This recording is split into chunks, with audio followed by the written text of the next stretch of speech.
Hello and welcome back. Let's jump right in and let's talk about heresy, like the very start of the heresy, because today we're going to be talking about the only mini slash diorama that I ever bothered to put into the glass, plexiglass, whatever thing, and protect it from dust.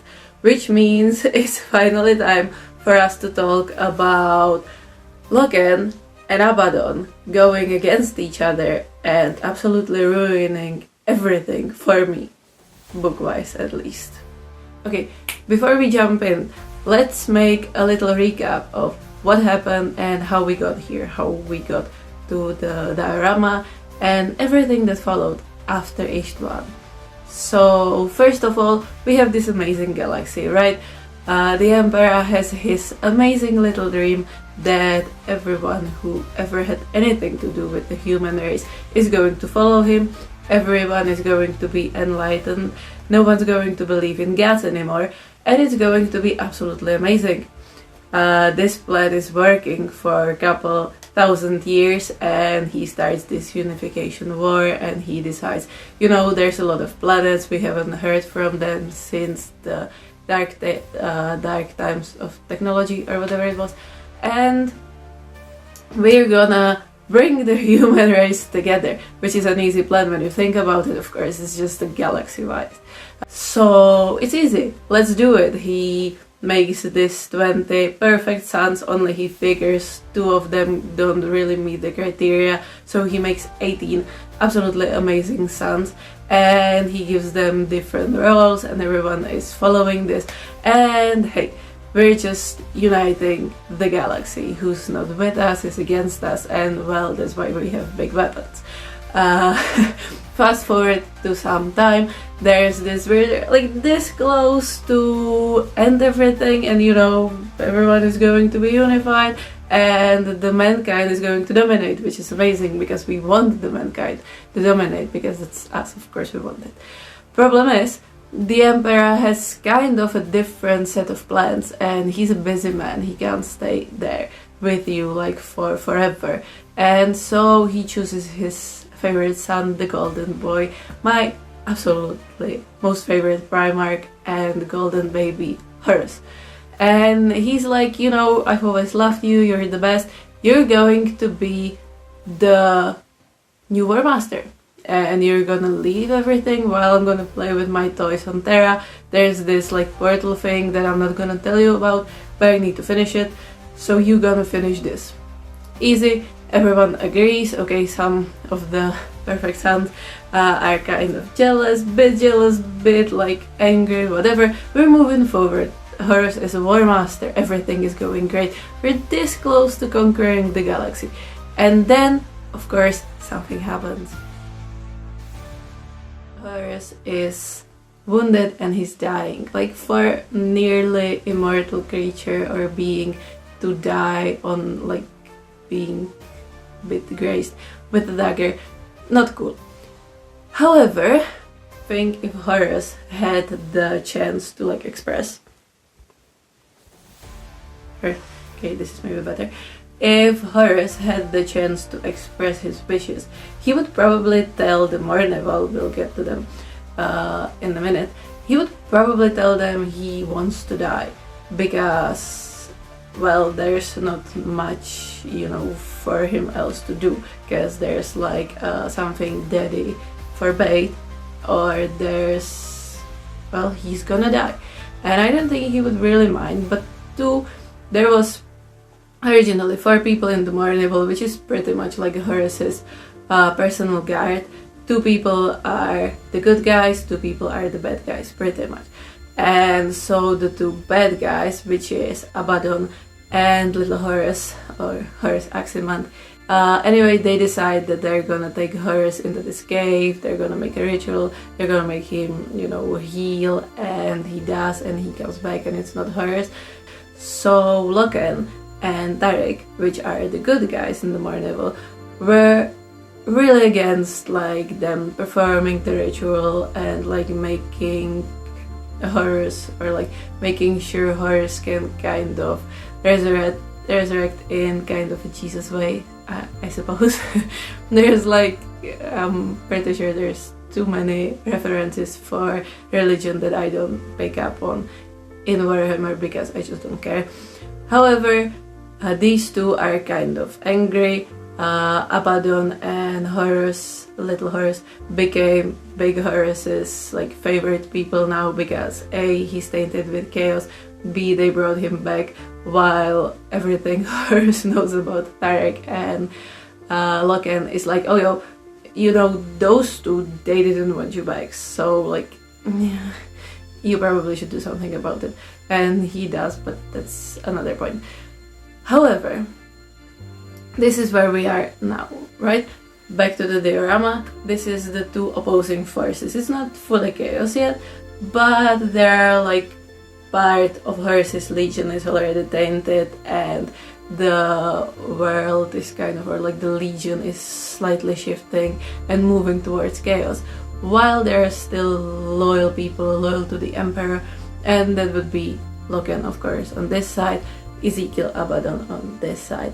And now we get to the amazing part of the diorama. And so I was so excited to get the diorama, and I was waiting for it for like a year or something because it was out of stock and it takes some time before, from what I understand, correct me if I'm wrong, before Games Workshop gets to their old forms and they're like, yeah, we're gonna really re-release the old stuff, because these are like the super old molds for the old resin kits. And so they did, and like the minute they said, hey, it's we restocked, I was like, I need this. And since I don't live in Great Britain, it took some time to get here. So, you know, fast forward to like 2 months later, I finally have the pieces here. And I was so excited to open it, and there was like, when I opened the box, it was kind of bittersweet, which made me a little angry, but I think I fixed it in the end. So first thing you probably notice when you open the box is there is this amazing and absolutely detailed 2 Marines, and Abaddon has a sword and power claw, I think, so you even have 2 weapons, you have some options there. It's amazing.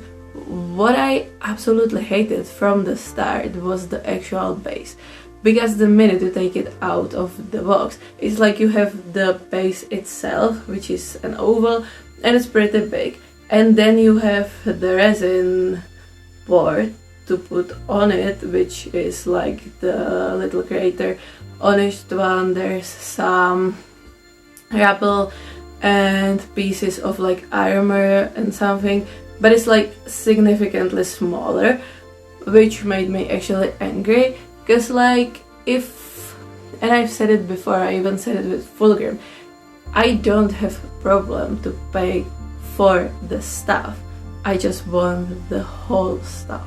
And Games Workshop for some reason never delivers.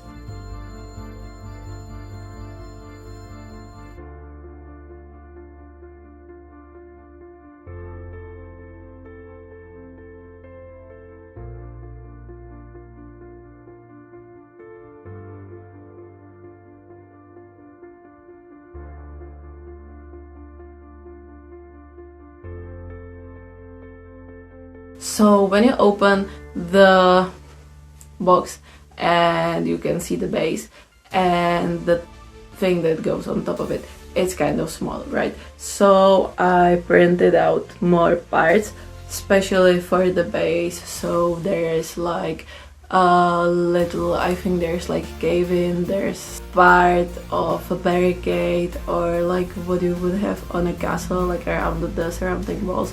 And I also added, because I was already printing things for Loken, so I can make him Mournival. So I had spare like pauldrons from the Marines, and I think I had some helmets or something. So I put all that together, glued it, added some green stuff, and called it a day. And then I started painting it. So first the whole thing was primed black, and then I just dry brushed different kinds of grey to like kind of make it match what I was going for. So if you didn't know, in case I didn't say it already, after there was the split on like the loyalists and Sons of Horus, Horus kind of decided he wants to get rid of the rest of the chapter that was loyal to the Emperor.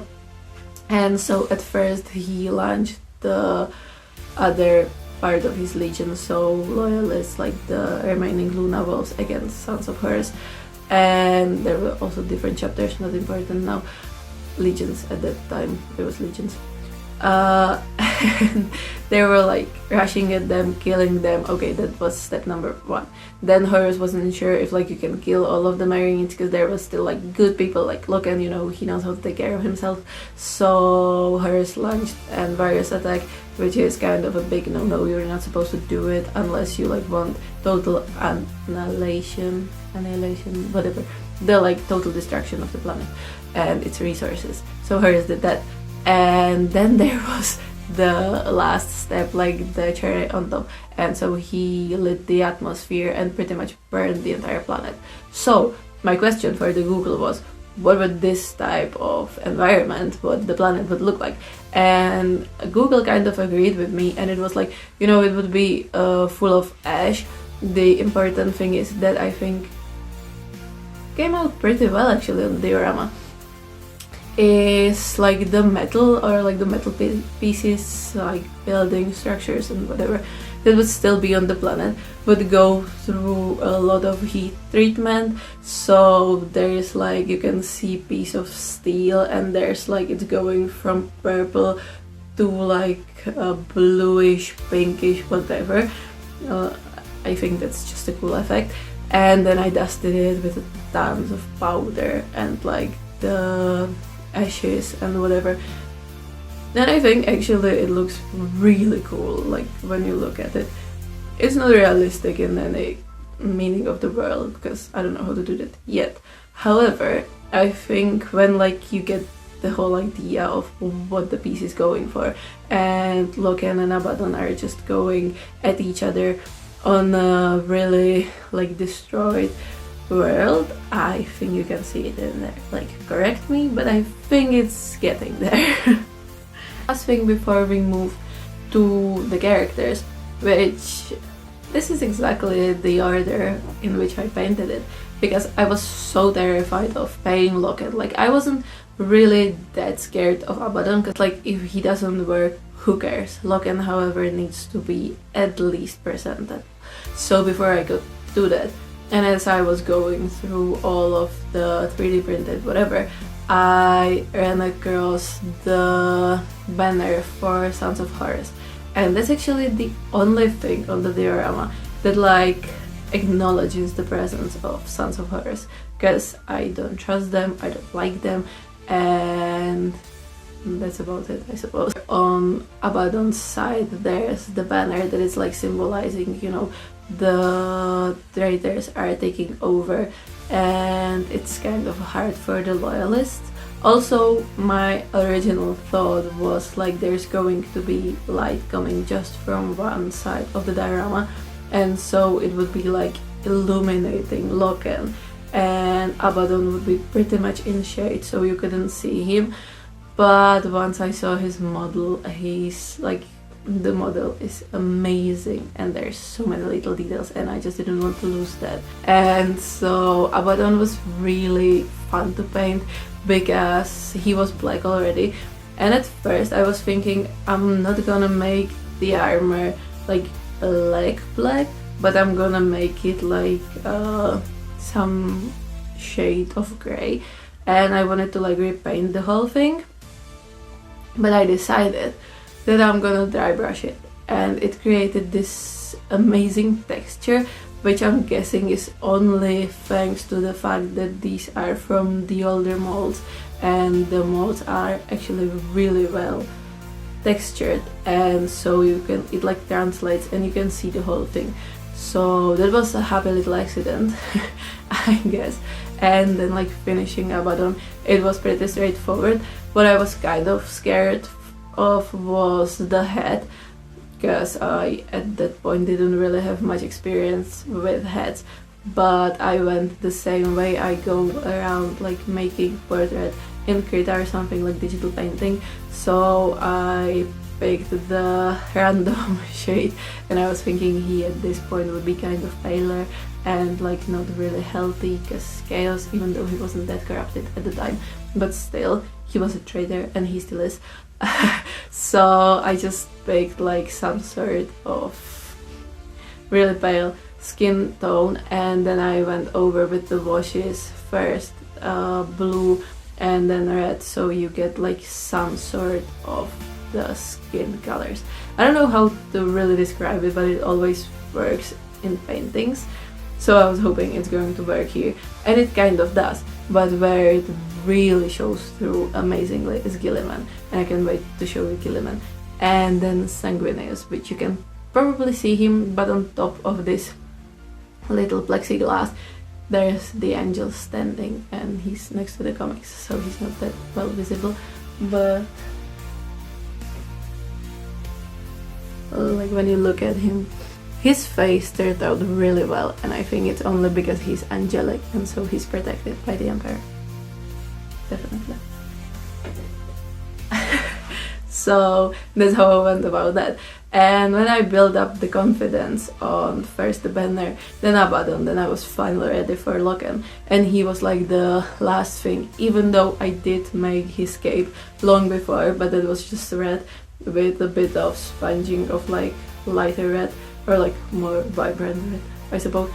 And that was super fun, and it worked also, so I was like semi-confident I can do it. And I think Loken, like, his head definitely needs some improvements, like the head, the face and everything, but also like it's the first project like this I've decided to make, so I was like, you know what, it's fine, it's part of the journey. And like comparing it now, because the diorama with Loken and Abaddon and Sanguinius, they're like year apart, and you can like really tell like there has been some improvement. It's not much, but it's there, so it makes me happy. And once it was done, I was like kind of putting off like finally assembling all of the pieces and like looking at it, because I was like, okay, individually it looks kind of cool, what if I'm gonna be disappointed when I put the thing together? And who would have thought, disappointed I was not. When I first encountered Warhammer, I was randomly selecting the books, and it was like, it's not bad, but I didn't have the connection, so I was like, you know, okay, this is happening, whatever.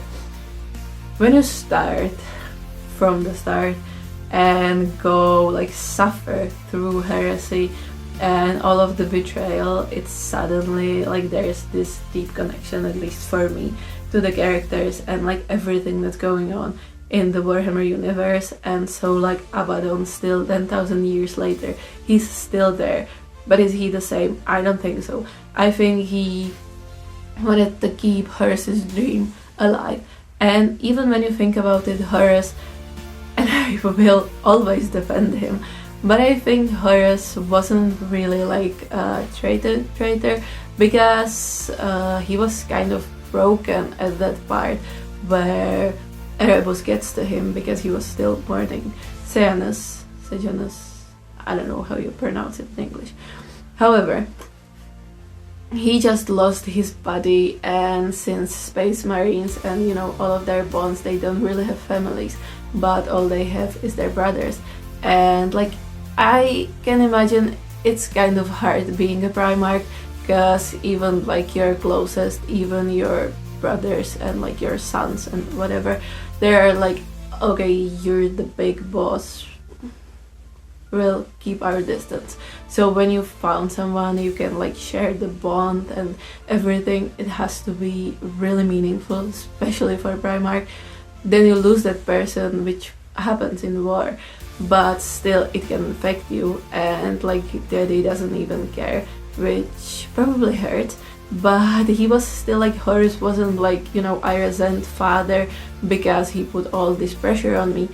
He was more against him because it was like, you know, you're a tool, and he knew that, he like realized he's a tool.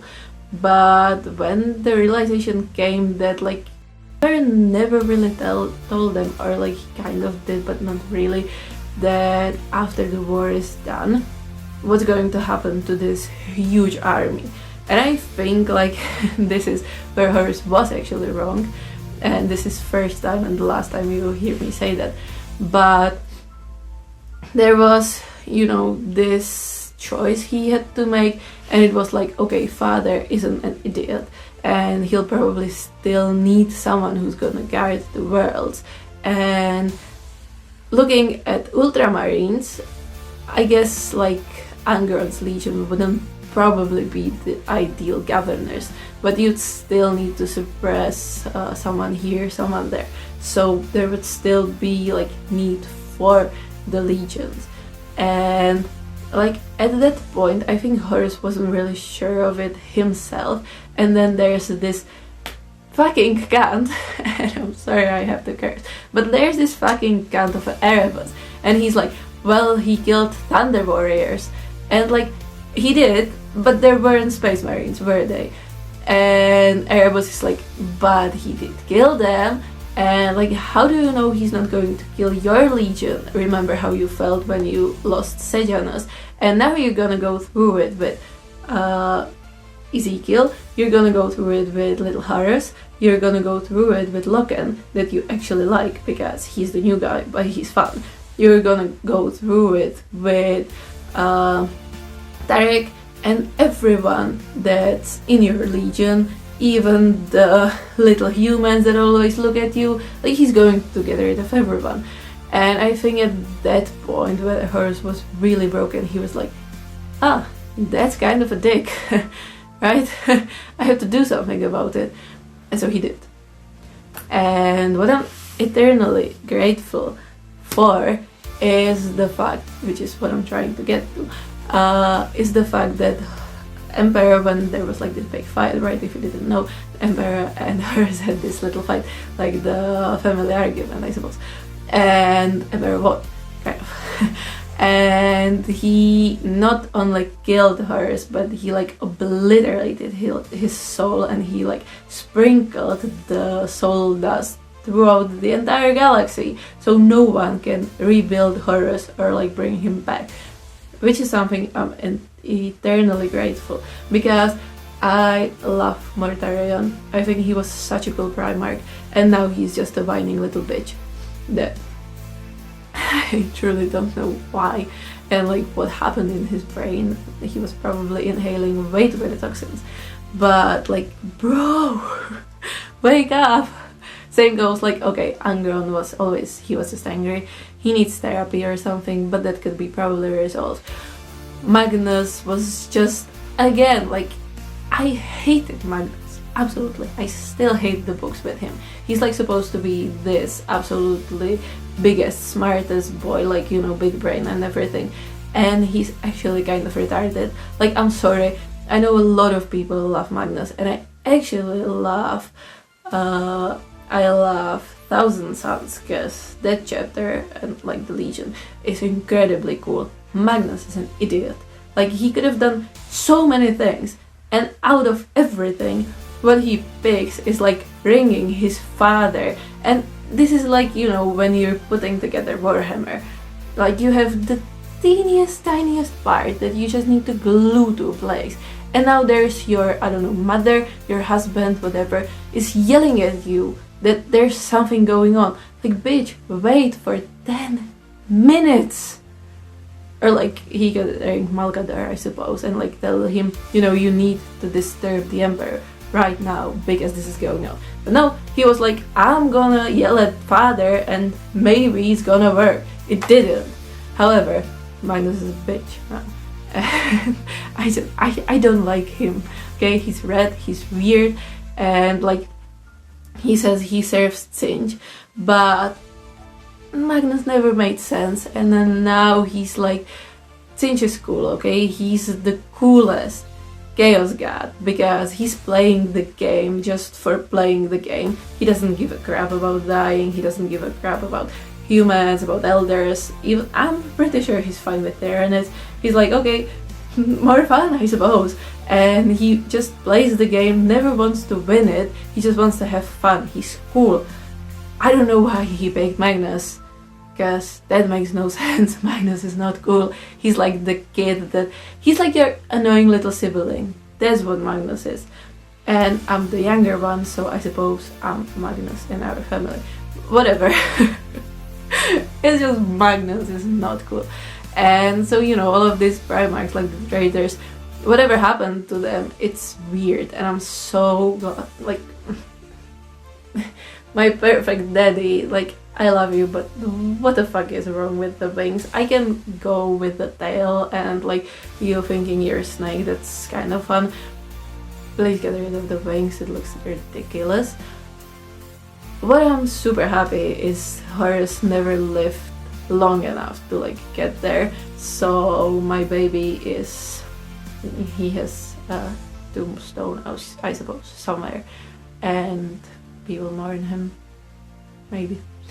But he's not weird, which is what I'm trying to get to, which is Abaddon, like 10,000 years back. He was kind of cool, all he wanted to do was help Horus and like the Legion and help them for humanity and just a good guy. And 10,000 years later, he's kind of annoying and he's like, yay, we're gonna launch this crusade and we're gonna kill people because 10,000 years ago my boss had a fight with his father.